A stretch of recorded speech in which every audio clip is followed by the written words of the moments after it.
In this video, I'm going to show you how you can equip boot skins in Please Donate Roblox. So as you can see, I have different boots if I click on the cogwheel right here.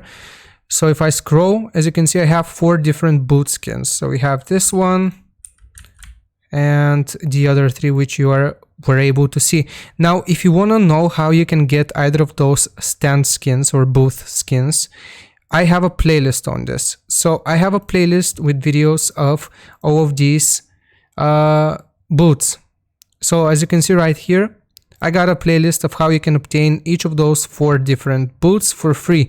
So I will leave the playlist as a pinned comment, so you can click on it and then you can simply watch whichever video you want the stand for. So for example, if you want to get the Make-A-Wish stand, watch this tutorial and learn how to get it for free.